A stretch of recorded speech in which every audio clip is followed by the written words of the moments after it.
बाहेरून एवढे क्रंची आणि आतून अगदी सॉफ्ट असे मटारचे कटलेट पाहणार आहे. तोंडात टाकली की अगदी अप्रतिम अशी चव या कटलेटची येत आहे. तर हा व्हिडिओ शेवटपर्यंत पहा. आवडला तर एक लाईक करा. नमस्कार, रॉयल किचन मराठीमध्ये आपले सर्वांचे मनापासून स्वागत. मटारचे कटलेट बनवण्यासाठी गॅसवर मी पॅन ठेवलेला आहे. तर पहिल्यांदा थोडंसं असं तेल टाकलेलं आहे. त्यामध्ये जिरे टाकलेले आहेत, ते चांगले तडतडून द्यायचे. त्यानंतर एक मीडियम आकाराचा कांदा चिरून पॅनमध्ये टाकलेला आहे, तेच परतून घ्यायचा. पण परतताना जास्त परतायचं नाही, फक्त त्याचा थोडासा कच्चा पण गेला पाहिजे. त्यानंतर एक वाटी मटार घेतलेले आहेत, तेही परतून घ्यायचे आहे. आपल्याला मटार शिजवून घ्यायचे नाहीत, नुसते असे परतून घ्यायचे आहेत.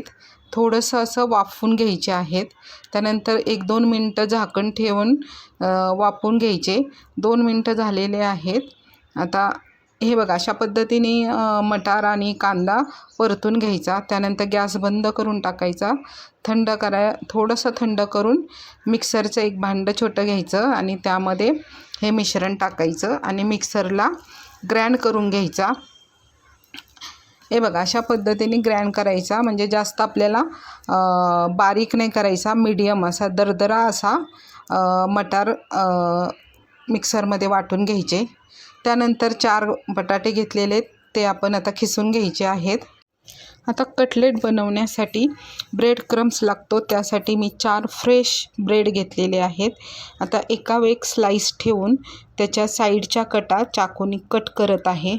आता मार्केटमध्ये भरपूर असे मटार आलेले आहेत, तर मग मटाराची वेगवेगळी अशी रेसिपी करून बघायची आणि जेणेकरून आपल्या पोटामध्ये भरपूर असे मटार गेले पाहिजेत. अशा पद्धतीने आपण वेगवेगळ्या रेसिपी करून पाहिजे. त्यानंतर हे बघा, आता 4ही बाजूने कडा मी कट केलेले आहेत. आता मधले जे आहे ना, ते मी आता बारीक बारीक तुकडे करून तव्यावर आता किंवा पॅनवर गरम करून घेणार आहे आणि मिक्सरमध्ये वाटून त्याचा अशा पद्धतीने ब्रेड क्रम्स तयार करून घ्यायचा आहे. त्यानंतर जे राहिलेले आहेत आपले राहिलेल्या कडा आहेत ना, ते ब्राऊन कलरच्या, त्याही छोटे छोटे तुकडे करून पॅनवर किंवा तव्यावर थोडंसं हलकंसं गरम करून अशा पद्धतीने मिक्सरला फिरवून मस्त असे घरच्या घरी ब्रेड्स क्रम तयार होतात. आता हे रोस्ट केल्यामुळे काय होतं की आपलं कटलेट अजिबात तेलकट होणार नाही. तुम्हाला मार्केटमधून आणायचे असेल ब्रेड्स क्रम तरी आणू शकता. नंतर एक मीडियम आकाराचा बाऊल घ्यायचा. त्यामध्ये आपण मिक्सरमध्ये वाटलेला दरदरा फिरवलेला वाटाण्याचा वाटण घ्यायचं किंवा पेस्ट घ्यायची. आता त्यामध्ये खिसलेला आपण बटाटा टाकायचा. शक्यतो बटाटा खिसवूनच टाका, कारण आपण कटलेट बनवतो आहे. यामध्ये काही मसाले, अर्धा चमचा लाल तिखट, अर्धा चमचा आमचूर पावडर, त्यानंतर धने पावडर आणि जिरे पावडर अर्धा चमचा एकत्र करून टाकलेली आहे. त्यानंतर अर्धा इंच आलं खिसून टाकलेले आहे. 2 बारीक मिरच्या चिरून टाकलेल्या, हिरव्या मिरच्या चिरून टाकलेल्या आहेत.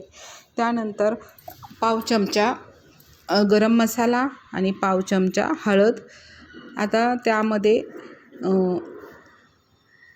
बारीक अशी चिरलेली 2 ते 3 चमचे कोथिंबीर टाकलेली आहे आणि चवीनुसार मीठ टाकलेलं आहे. आता हे सर्व मिश्रण चमच्याने एकत्र करून घ्यायचं आहे, मिक्स करून घ्यायचं आहे. त्याच्यानंतर त्यामध्ये बाइंडिंगसाठी 2 ते 2.5 चमचे तांदळाचं पीठ टाकायचं आहे आणि आपण जे ब्रेड क्रम्स तयार केले होते ते त्यामध्ये टाकून घ्यायचं. आता ब्रेड क्रम्समुळं काय होतं की आतून असं क्रंची आणि सॉफ्ट असे आपले कटलेट छानपैकी चवीला लागतात. त्यानंतर हाताने चांगलं मिक्स करून घ्यायचं आहे. आता यामध्ये आपण पाणी टाकलेलं नाही. जे आहे बटाट्याचं आणि मटारचं जेवढं मॉइश्चर आहे तेवढ्याच ह्याच्यात आपण मळून घेतलेले आहे बेटर. आता हे बघा किती सुक्कं झालेले आहे, कुठंही चिपचिपा वाटत नाही. आता त्यातला थोडासा असा गोळा घ्यायचा. आता आपल्याला कटलेट आकार कोणत्या पद्धतीने द्यायचा, लांब द्यायचा का थोडासा मोठा द्यायचा का छोटा द्यायचा, हे आपल्या पद्धतीने आपण कटलेटचा आकार देऊ शकतो. आता मीडियम साईजचाच मी आकार दिलेला आहे. त्यानंतर अशाच पद्धतीने सर्व कटलेट तयार करून घ्यायचे आहेत. आता हे कटलेट मिरच्या स्किप करून लहान मुलांना कटलेट तिखट जास्त केलेली नाही, त्यांच्या टिफिन बॉक्समध्ये पण देऊ शकतो. त्यानंतर संध्याकाळी चहाच्या टायमिंगला स्नॅक म्हणून पण खाऊ शकतो. आता हे कटलेट तुम्ही 8 दिवस फ्रीजमध्ये स्टोअर करून पण ठेवू शकतात. जेव्हा आपल्याला लागेल तेव्हा आपण डीप फ्राय किंवा शॅलो फ्रायसुद्धा करू शकतो.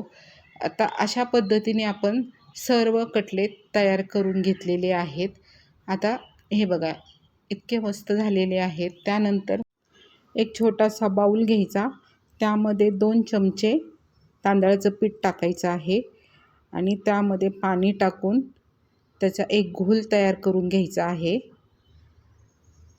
आता ही पेस्ट आपल्याला पातळ बनवायची आहे. आता जसं लागेल तसं पाणी टाकत चांगली पातळशी अशी पेस्ट तयार करून घ्यायची आहे. आता ही पेस्ट आपण का तयार केली हे तुम्हाला मी पुढे सांगेलच.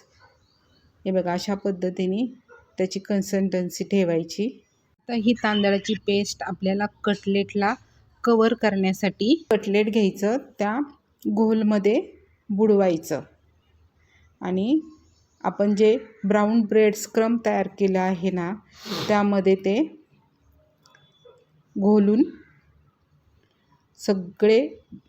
सगळ्या बाजूनी लावून घ्यायचं आणि थोडंसं असं झटकून दुसऱ्या प्लेटमध्ये ठेवून द्यायचं आहे. हे बघा असं पद्धतीने त्या तांदळाच्या पेस्टमध्ये कटलेट बुडवायचे पहिल्यांदा, नंतर ब्रेड स्क्रममध्ये टाकून चांगलं ब्रेड स्क्रम लावून घ्यायचे, झटकून परत प्लेटमध्ये ठेवायचे. अशा पद्धतीने आपण सगळ्याच पद्धतीचे ब्रेड स्क्रम लावून कटलेट ठेवत आहे. हे बघा अशा पद्धतीने. आता काय करायचं, गॅसवर पॅन ठेवायचा आणि त्यामध्ये मी शॅलो फ्राय करणार आहे, तर त्यामध्ये थोडंसं तेल टाकायचं आणि जेवढं मावेल ना तेवढेच त्याच्यामध्ये कटलेट टाकायचे. आता ह्या पॅनमध्ये 6 कटलेट मावत आहेत, तर त्यामध्ये ठेवलेले आहेत 6. आता गॅस मीडियम फ्लेमवरच ठेवायचा, स्लो फ्लेमवर ठेवायचा नाही. स्लो फ्लेमवर ठेवला की जास्त तेल शोषून घेतं, त्यामुळे तेल चांगलं तापून घ्यायचं पहिल्यांदा. आता एका साईडने चांगलं शॅलो फ्राय झाला की दुसऱ्या साईडनी ते उलटून घ्यायचं. हे बघा अशा पद्धतीने एकदम मस्त असे शॅलो फ्राय होतात. दोन्ही साईडने असे छानपैकी त्याला तळून घ्यायचं आहे. आता डीप फ्राय पण करू शकतो. तुम्हाला डीप फ्राय करायचं असेल तर डीप फ्राय पण करू शकतात. हे बघा अशा पद्धतीने आलटून पालटून छानपैकी असं शॅलो फ्राय करून घ्यायचं. एकदम असे क्रंची तयार होतात.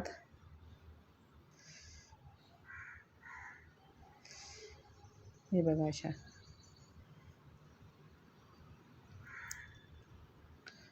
आता हे शॅलो फ्राय व्हायला तरी 5-6 मिनटं लागतात. मीडियम फ्लेमवरच आपण करत आहे आणि हाय फ्लेमवर ठेवायचा नाही, कारण मग आपण वरून ब्रेड स्क्रम टाकलेले असल्यामुळं ते जास्त जळण्याची शक्यता असतो. हे बघा इतकं किती ब्राऊन कलर आलेला आहे. अगदी मस्त आपले कटलेट चांगले शॅलो फ्राय झालेले आहे. छोटी पार्टी असो किंवा लहान मुलांचा वाढदिवस असो, स्टार्टर म्हणून सुद्धा आपण हे कटलेट करू शकतो. अगदी हॉटेलसारखे घरच्या घरी अगदी पौष्टिक असे आपण हे कटलेट घरी बनवू शकतो आणि खूप छान चवीला पण खूप छान लागतात. हे बघा आता सगळे आपण कटलेट काढलेले. आता परत तवा चांगला साफ करून घ्यायचा आणि तेल सोडून शॅलो फ्राय करण्यासाठी आपण दुसरे कटलेट जेवढे मावतील तेवढेच टाकायचे. हेही सर्व कटलेट आपण सेम टू सेम त्याच पद्धतीने शॅलो फ्राय करायचे आहेत. अशा पद्धतीने आपण सर्व कटलेट शॅलो फ्राय करून घेतलेले आहेत. हे बघा, दिसायला पण किती छान वाटतात. त्यातला एक उचलून एका फॉगने असं त्याच्यावर घासायचं. बघा किती क्रंची असा आवाज येतो. बाहेरून असे क्रंची आणि आतून असे सॉफ्ट असे पौष्टिक असे आपले कटलेट तयार झालेले आहेत. आता हे कटलेट तुम्ही हिरव्या चटणीबरोबर खाऊ शकतात किंवा टोमॅटो केचप बरोबरसुद्धा खाऊ शकतात. तुम्हाला ही रेसिपी कशी वाटते हे कमेंट्समध्ये सांगा. तसेच लाईक करा, सबस्क्राईब करा. भेटूया नेक्स्ट नवीन रेसिपीमध्ये.